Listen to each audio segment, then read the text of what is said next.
This is Shop Talk. G83 looks bulletproof. Peck, retract, peck again, until the drill snaps 3 thousandths from breakthrough on a hole you've run 100 times. Here's what the cycle is actually doing between pecks, and the failure nobody plans for. A G83 block looks like this. R is the retract plane, Z is final depth, Q is the peck increment, F is feed. Here's the motion. The drill feeds down by Q, rapids back out to the R plane on G99, or the initial level on G98, then rapids back down to a small clearance above the last cut depth, and feeds Q deeper. That full retract is the whole point. It pulls the drill completely out of the hole, so coolant can flush chips and the flutes can clear before the next bite. That's the difference between G83 and G73. G73 only retracts a small amount, just enough to snap the chip. It's faster, but it never clears the hole. Same code, different retract. G73 breaks chips in place. G83 evacuates them. Pick the wrong one for your material and depth, and you'll know within a few holes. Now, the Q value. Q is how deep each peck cuts before retracting.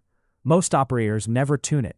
They copy it from the last program and wonder why drills snap at depth. Rule of thumb.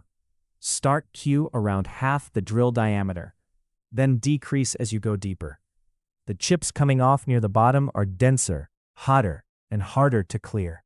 Past about 5 times the drill diameter, physics stops cooperating.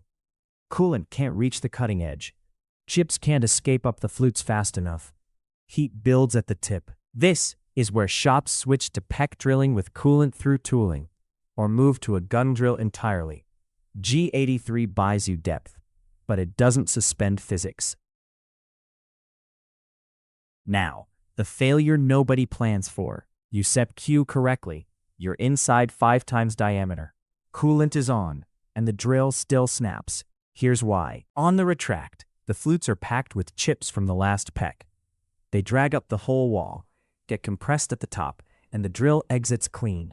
Looks fine. But on the rapid back down, the drill plunges through whatever chips coolant didn't sweep out. It hits the bottom of the hole with packed material in the flutes, and the next peck starts under load. That's the failure, not the cut, the re-entry.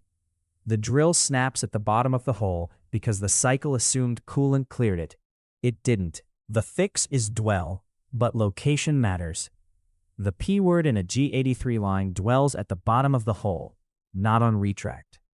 To pause at the top and actually flush before the drill plunges back in, you need a separate G04 in a manually expanded peck routine. On FANUC and most clones, P in G83 is a bottom of hole dwell, usually in increments of 1/1000th of a second, so P250 is a 1/4 second, but at the bottom, not at retract.